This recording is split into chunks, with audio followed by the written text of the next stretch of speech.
Stanford University.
We all begin anew today.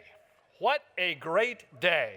May the eternal spirit of all life be with us and within us and renew each of us as we gather here.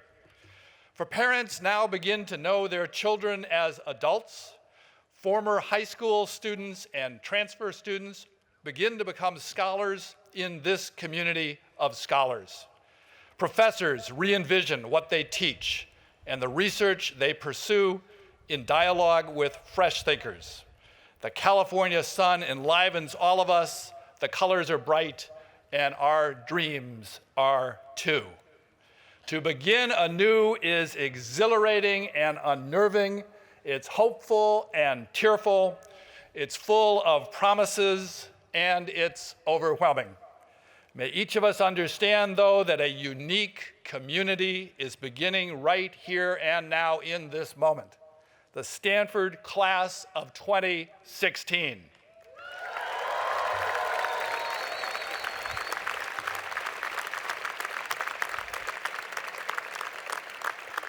Stanford will be changed by this class, as well as by the transfer students who have arrived today. May this be a beloved community that will help embrace and support and uphold each of us. May the process of education here ground us deeply, grant us courage, and free us from repeating the mistakes of the past, personal and collective. May we develop enough wisdom here that the things that matter the most are not at the mercy of the things that matter the least. May we learn to be true to ourselves so that we cannot be false to anyone. We ask for the blessings of God in the language of some. We ask for the knowledge of the beauty of truth and of the truth of beauty in the language of others. And finally, we ask this: may the understanding which each of us develops here in this great center of learning play its part in transforming a needy world into a global community of peace and justice. Amen. And now I'm pleased to introduce a person whom I imagine each of you feel very good about. The Dean of Admission and Financial Aid, Richard Shaw.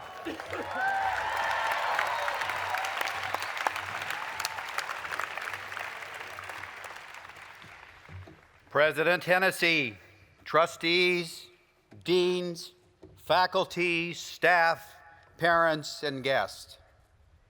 What a glorious celebration we initiate at this 122nd Convocation. This is a momentous occasion, and I invite, with great anticipation and an encouragement of volume, the class of 2016 and the new transfer class to let us know with resounding cheer how you feel really about being here.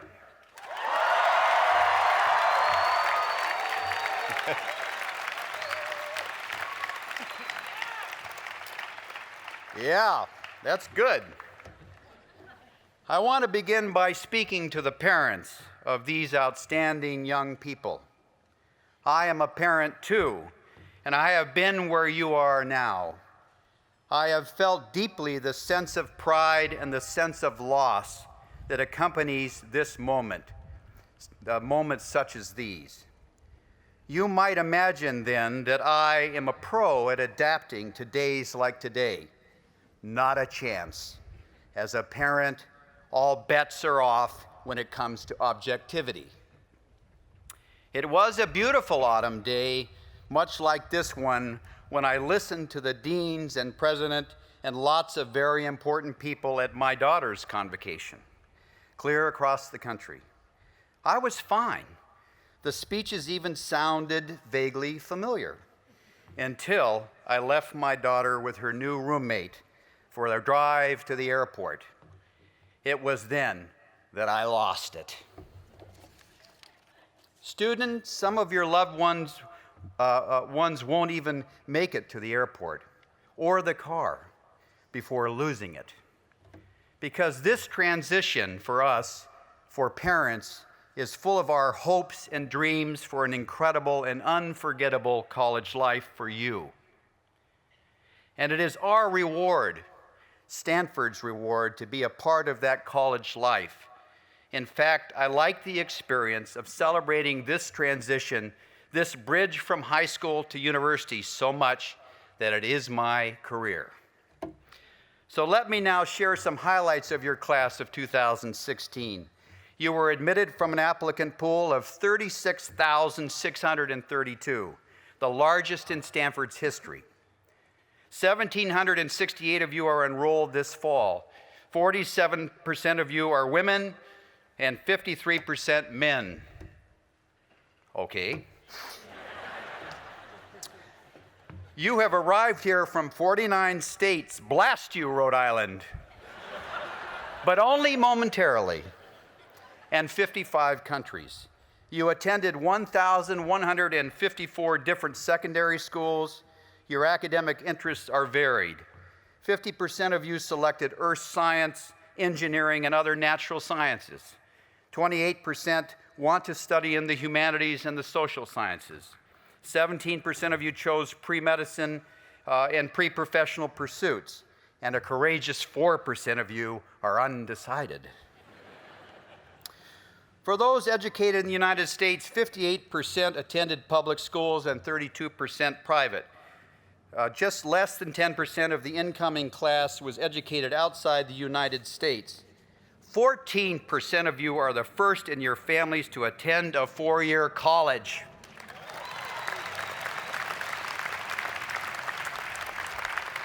The proud transfer class of 31 was chosen from 1,512 applicants, and guess what? One is from the state of Rhode Island. The diversity of where you come from is matched only by the extraordinary diversity of your backgrounds and life experiences. You are artists, writers, musicians, actors, school leaders, journalists, editors, scientists, community volunteers, athletes, explorers, and military veterans. We discovered your unique accomplishments, your leadership beyond titles, and the depth of your humanity. Your recommenders talked about you as alarmingly talented and scary smart. And the one pursuit that you all have in common is a profound intellectual inquiry. You shared with us your passion for what you love to do, for who you dream to be, and for how you live your life. We see in you a world of possibilities as your lives unfold at Stanford and beyond. I am so lucky to observe in each class the raw beginnings of extraordinary potential. About this time in my recitation of statistics and the use of grandiose language, it is common for some of you to wonder, is he really talking about me? The answer is an absolute yes. I'm talking about each and every one of you, and I assure you that we have not made a single mistake in admitting you to Stanford. Well, the fall of 2012 is a unique time to begin your educational journey. On the near horizon is the US presidential election, which will pervade your fall quarter and expose you to the workings of democracy in conversations and in classrooms and dorms. On a further horizon is a small rover called Curiosity, engaged in daily discovery that challenges our imagination and symbolizes the awesome potential of the human mind. When we evaluated and discussed your candidacies, we looked for evidence of your intellectual curiosity and our sense that you will have something to contribute to your generation. I can testify that each of you convinced the admissions committee that you will engage and embrace the Stanford experience, that you will embody Stanford's motto, "The wind of freedom blows," and that you will become an integral part of the Stanford community. Convocation is a splendid and bittersweet occasion.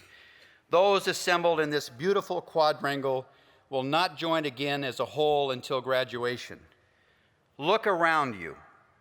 Take in your classmates and imagine together the incredible experiences that lie ahead. You will reconvene here 4 years hence, and you will remember the promise of this beginning and share in the fulfillment of the ending. I hope your Stanford years are simply unforgettable.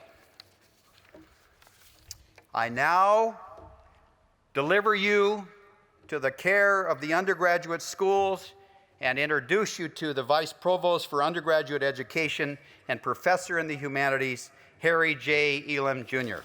Thank you.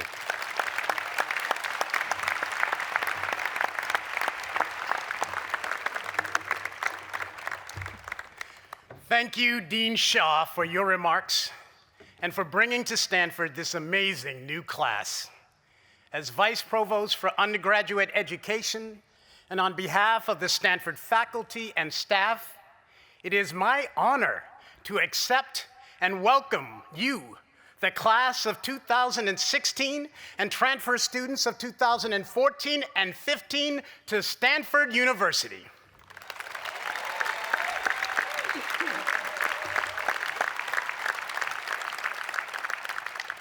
New students, as I look out on you today, I recognize that you must be feeling incredible excitement, anticipation, and perhaps a little relief as well. This is the day. This is finally the day that has arrived. While friends and siblings attending schools on semesters trundled off to college back in August, you waited.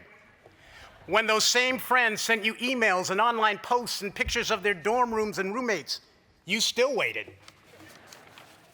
You may have spent hours online while you waited, chatting with your new classmates about courses, watching every Stanford video you could find, attempting to learn the Stanford song, imagining yourself as a Stanford tree.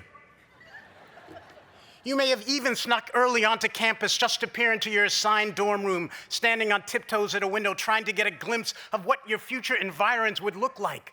Waiting for 8 a.m. this morning when you could at last move in. Well, the wait is over. You are here. This is the now that you waited for. This is the day, this is the time, and this is definitely the place.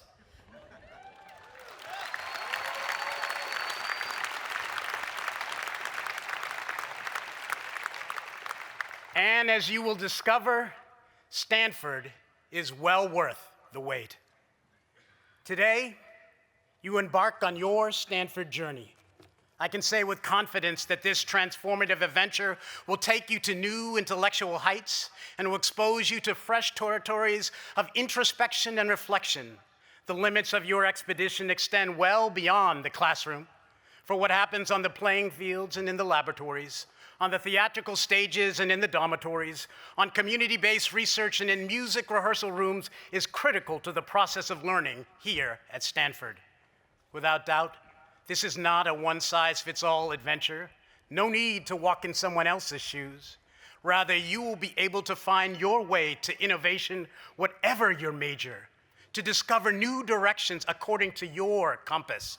For as you determine your own productive and purposeful academic pathways, you will be in fact able to craft your own Stanford.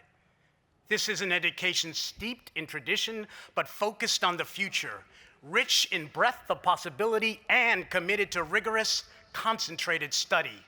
The lessons you learn at Stanford can and will last a lifetime.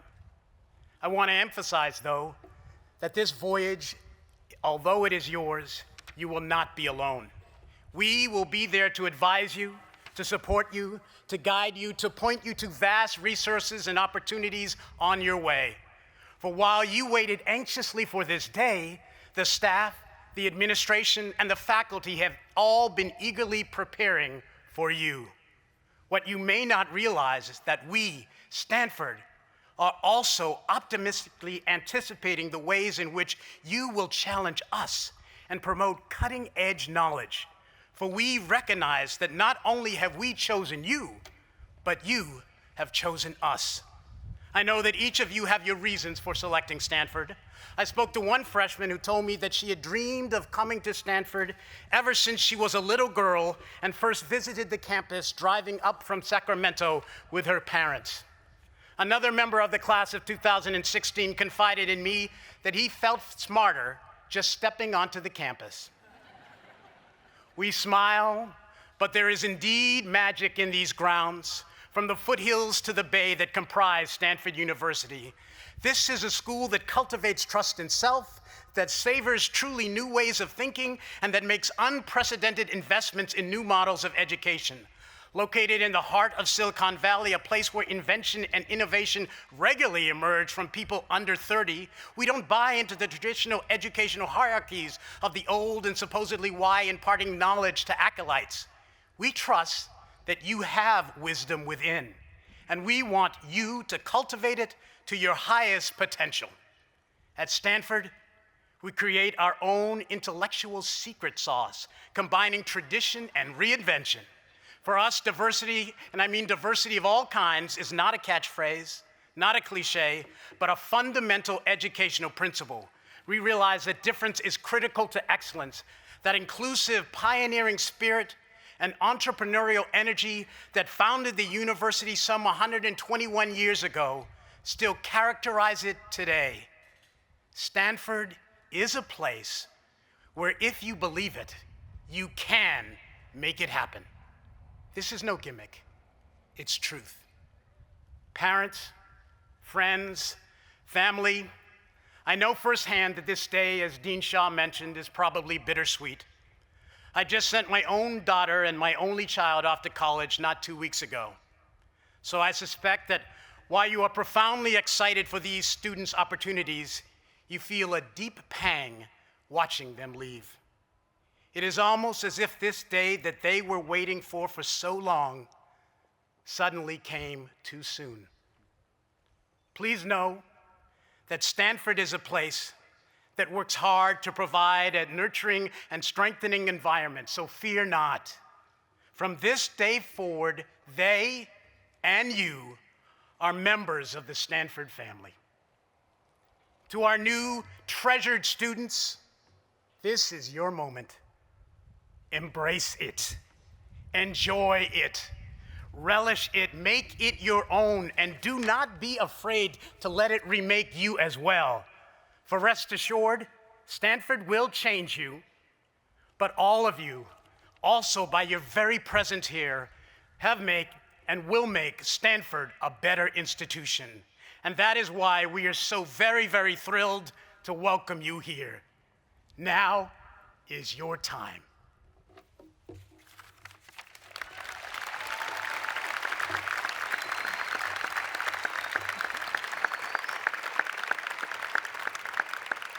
And now it is my pleasure to introduce Morgan Duffy of the class of 13 to, yes, to do the student address. Thank you, Morgan. Thank you, Vice Provost Elam. I don't just get off planes.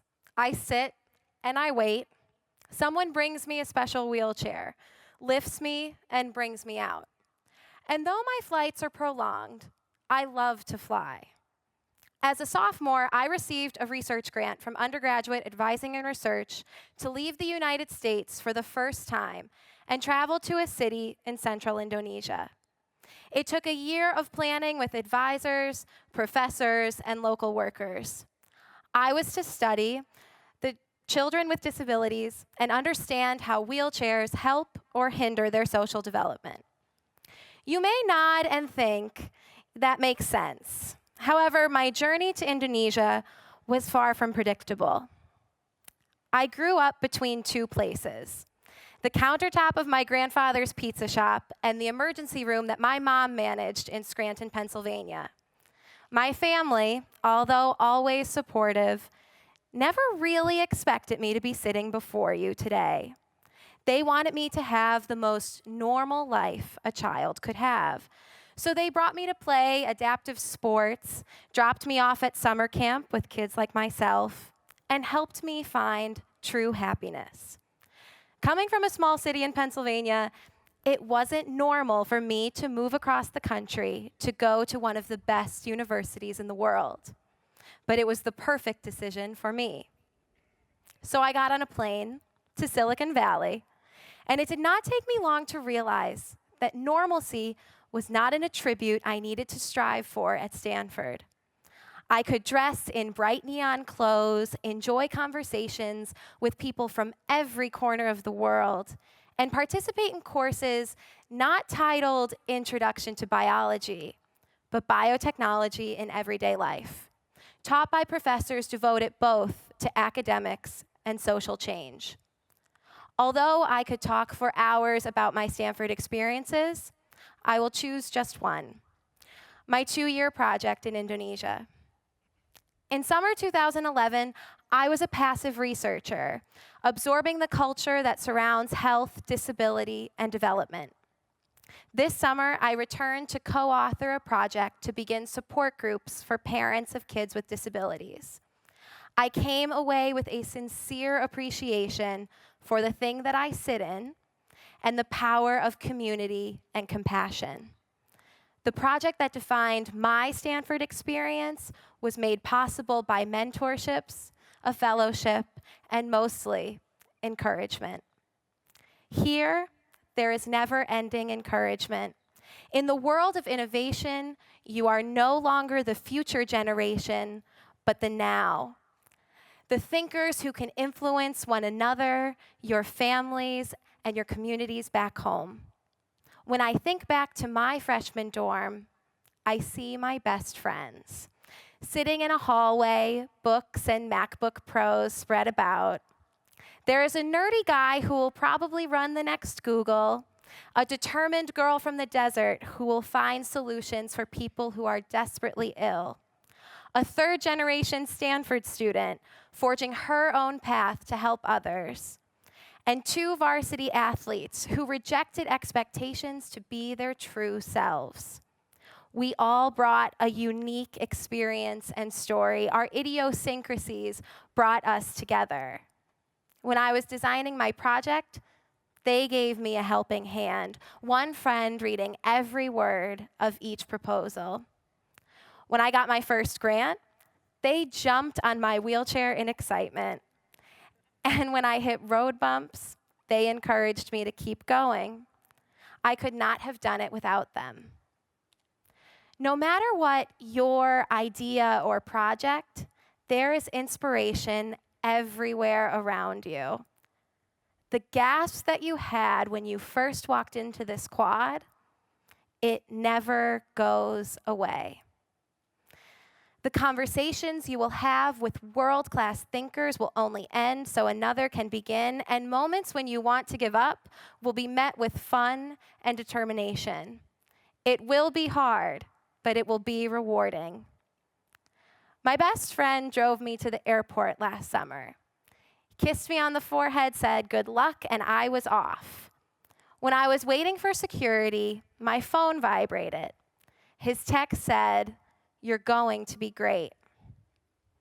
Members of the class of 2016 and transfer students, welcome to Stanford. You are all going to be great.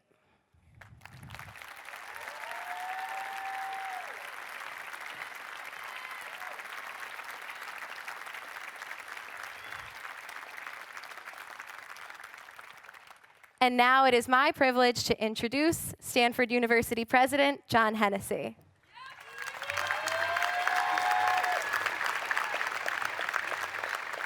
Thank you, Morgan, for that very personal and inspiring speech. They are going to be great. I agree with you. Parents, transfer students, and members of the class of 2016, good afternoon and welcome to the best university in the entire universe.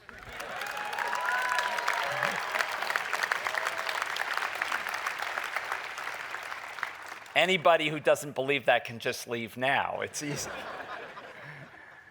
This is the 13th class that I've welcomed to Stanford as president. And if you didn't understand it from Dean Shaw's remarks, it is certainly the best class we've ever had. Yeah. Thank you, Rhode Island. In thinking about the start of each new school year and welcoming a new class to Stanford, I've often turned to biographies that I've read over the past year for inspiration. This past spring, I was lucky enough to be on sabbatical, so I managed to catch up on a lot of reading. One of the books I decided to read was Walter Isaacson's biography of Steve Jobs. The book was the topic of conversation, certainly on campus and around the Valley. And since I had known Steve personally, I decided it was time to jump in and see whether Isaacson's words matched the portions of Steve's life that I knew about. I was impressed not only with the accuracy of the book, but with its unvarnished honesty. And it is certainly a book worth reading. I read biographies a lot, and I read them primarily to gain insights about leadership and living an impactful life. And Steve Jobs certainly led an impactful life. The book is a tribute to Steve's incredible passions for excellence, for simplicity, and for a Renaissance-like concept of aesthetics. And there are excellent life lessons to be found in his commitment to these ideals. Most of all, however, the book is a story about how Steve overcame obstacles and found his own path through life. Those pieces of Steve's story are well told in his 2005 Stanford commencement address, which remains, to my mind, the greatest commencement speech of all time. In thinking about your convocation, it occurred to me that Steve's advice for the 2005 graduating class would be equally insightful for the members of the class of 2016 as they began their time at Stanford. In his address, Steve discussed 3 obstacles he faced: deciding to drop out of college, getting fired from the company he started, and facing a potential early death from cancer. Steve's adoptive parents had only one high school diploma between them, but they had promised that Steve would get a college education. Unfortunately, Steve headed to college without a lot of thought about what he wanted from his experience. As he says in his address, after 6 months, I couldn't see the value in it. I had no idea what I wanted to do with my life, and no idea how college was going to help me figure it out. I hope that as you prepared for this day, you took some time to contemplate about what you are searching for in your undergraduate education. This doesn't mean that you need to have a well-defined life plan that takes you from this day to the presidency of the US or the IPO of the next Google. If you do, that's great. But you should be open to changing it. And either way, you should appreciate that your undergraduate education should prepare you first and foremost to be a cultured and useful citizen, a goal that Leland and Jane Stanford set for the students of this university when they established it. How can you maximize the benefits that you will gain from your time here at Stanford? I have several suggestions based on my 35 years as a member of the Stanford community. First, get to know a faculty member. Our professors have a passion for learning and a desire to share their knowledge with others. Alumni have told us time and again that getting to know a faculty member personally was one of the most rewarding aspects of their Stanford experience. Second, explore new directions and areas that interest you and broaden your education. In his commencement address, Steve talked about sitting in just those courses that he was interested in after he had decided to drop out as a formal student.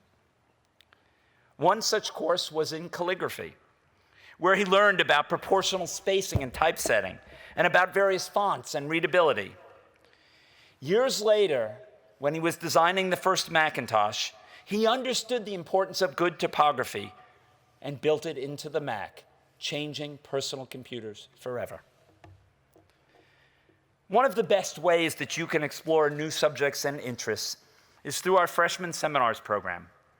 Each seminar is led by a Stanford faculty member and enrolls no more than 16 students. This year, there will be freshman seminars on topics from the graphic novel to jet engines, from the art of conducting to 21st century physics, from racial identity in American politics to Buddhist meditative teachings.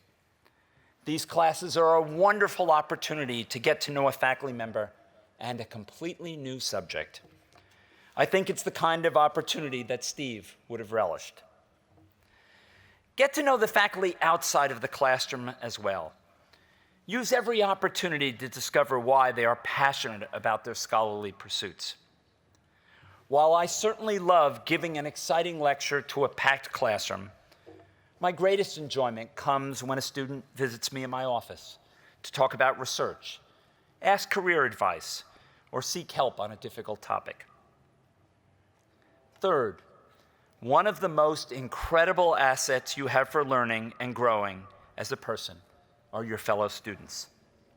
Over the next few years, you will get to know many students whose experience, culture, or beliefs are different from yours. You may find that your own values and beliefs are challenged. I hope that you will discover a new understanding and appreciation of our pluralistic society and develop your skills in interacting with people who are quite different from you.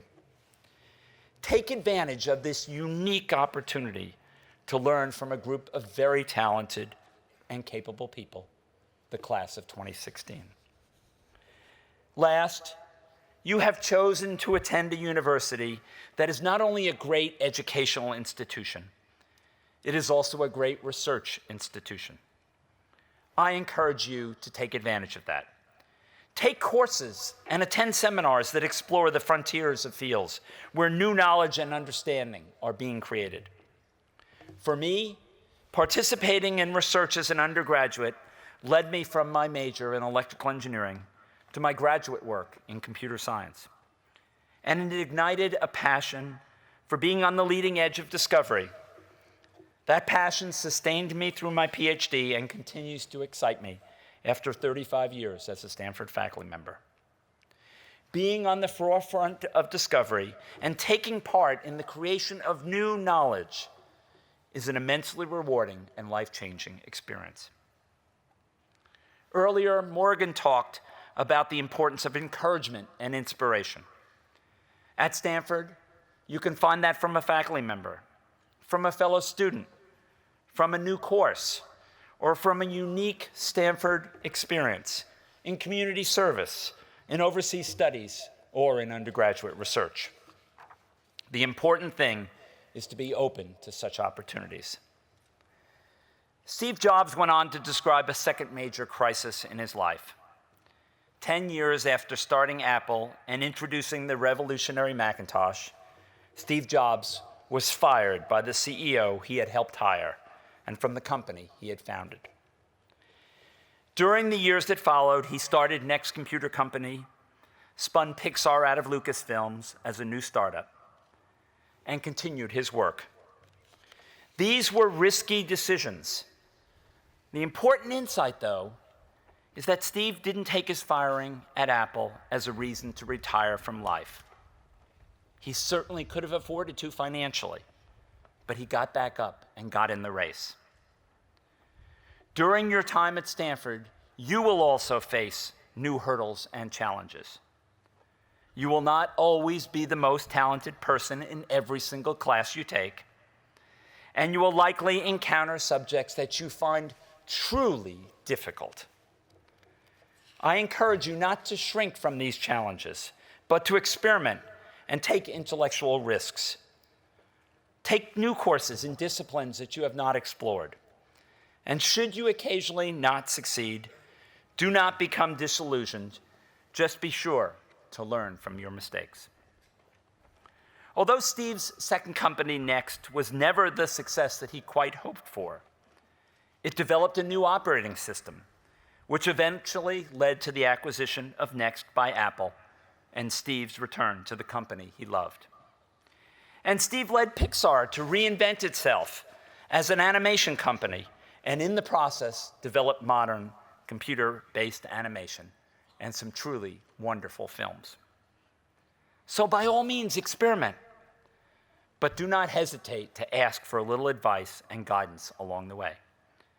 And remember, as Steve said, sometimes life hits you in the head with a brick. Don't lose faith. Steve's last story in his address concerned facing his cancer diagnosis. He began with the following. When I was 17, I read a quote that went something like this: "If you live each day as if it was your last, someday you'll most certainly be right." He continued, "It made an impression on me, and since then, for the past 33 years, I have looked in the mirror every morning and asked myself, if today were the last day of my life, would I want to do what I'm about to do today? And whenever the answer has been no for too many days in a row, I know I need to change something."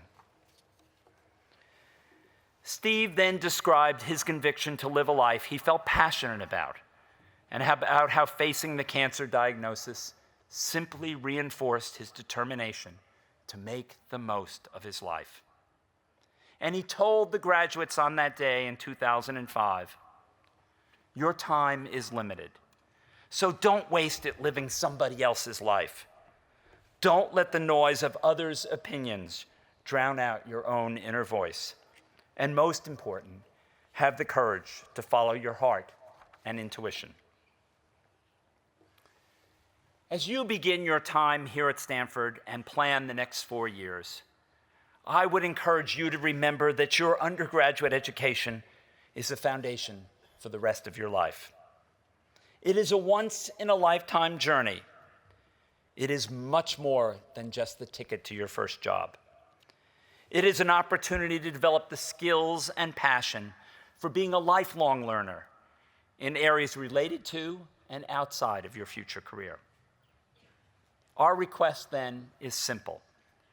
We ask that you become an enthusiastic member of this academic community. We ask you to take advantage of this opportunity. Have the determination and conviction to make this next 4 years the springboard to a life lived with passion and commitment. Most important, don't settle. Find something you love doing. You will be better at it, and the challenges that await you later in life will be easier. Ask your parents for their insights and guidance, but remember that it is your passion you need to discover. Your parents already have theirs. And as Steve said in concluding, remember, stay hungry and stay foolish. I welcome all of our new students and their parents to the Stanford family. Students, I hope your time here transforms your lives, just as it has transformed the lives of so many alumni. And finally, I hope your time here will help to provide a foundation on which you will make your contributions to a better future for yourselves and the generations that will follow. Welcome to the farm, and welcome to the Stanford community.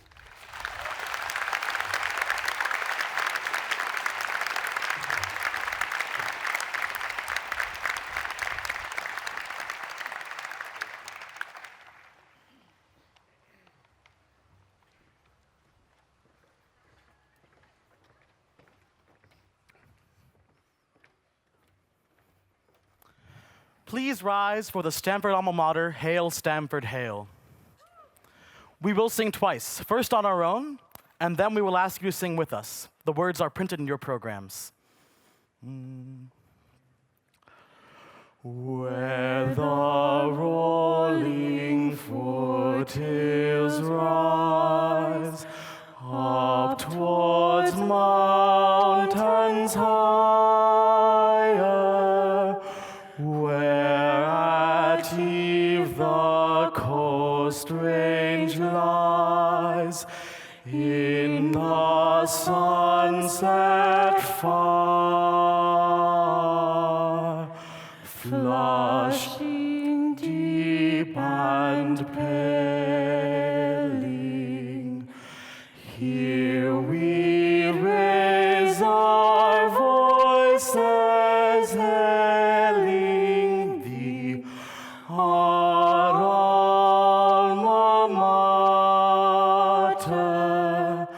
From the foothills to the bay, it shall ring as we sing. It shall ring and float away. Hail Stanford, hail. Hail Stanford, hail. Now, please join us as we sing again. Where the rolling foothills rise, up towards mountains higher, where at eve the coast range lies, in the sunset far, flushing deep and paling, here we raise our voices, hailing thee, our alma mater. From the foothills to the bay, it shall ring as we sing. It shall ring and float away.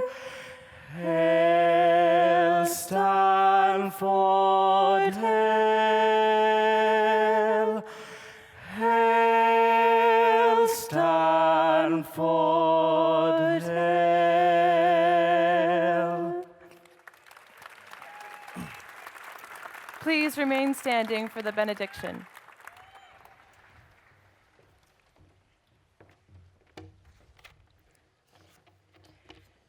Congratulations, class of 2016. You just passed your first exam.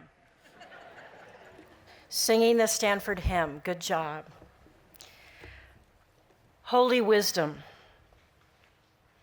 in whose many names we gather, be our teacher. Teach us to seek you beyond and beneath the knowledge we pursue. In a world flooded with information and parched for justice, guide our learning, our teaching, and our living with courageous loving. Shape our hearts as surely as our minds around the common good, and help us discover what is most good in all that is most common.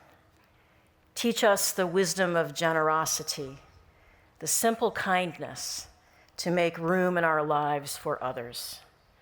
Give us the simplicity to know we need them as much as they need us. Make us perceptive enough to recognize the fears around or within us, strong enough to name them, and gentle enough to ease them. Grant us generosity of intellect to inhabit our doubts long enough to befriend and follow them, to listen to those with whom we disagree long enough to learn from them. Teach us the wisdom of humor and humility, to take ourselves lightly, to laugh. Grant us the courage to live slowly and simply, as though our worth did not finally depend upon our work. May we remember this year what this week we cannot forget. Life is brief, so let our kindness be swift and our perspective broad. Teach us the wisdom of gratefulness when we think of the place we come from, home. It was a place perhaps we couldn't wait to leave, but one we have already begun to miss. The brother or sister anxious to take our place. Parents who have long awaited this day, but are now struggling to say goodbye. Holy wisdom be planted deep within us and scattered wide among us.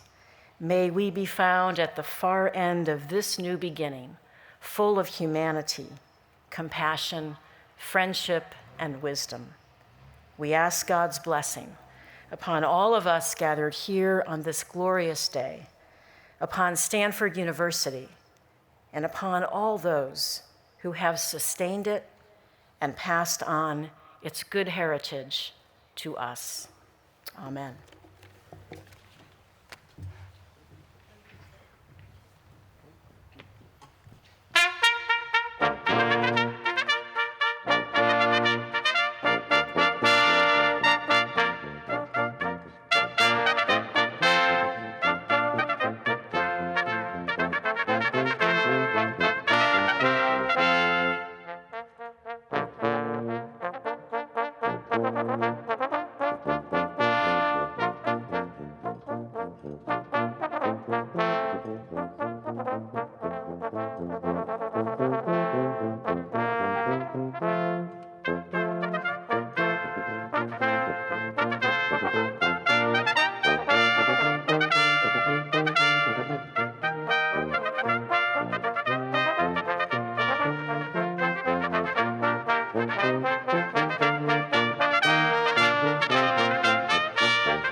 For more, please visit us at stanford.edu.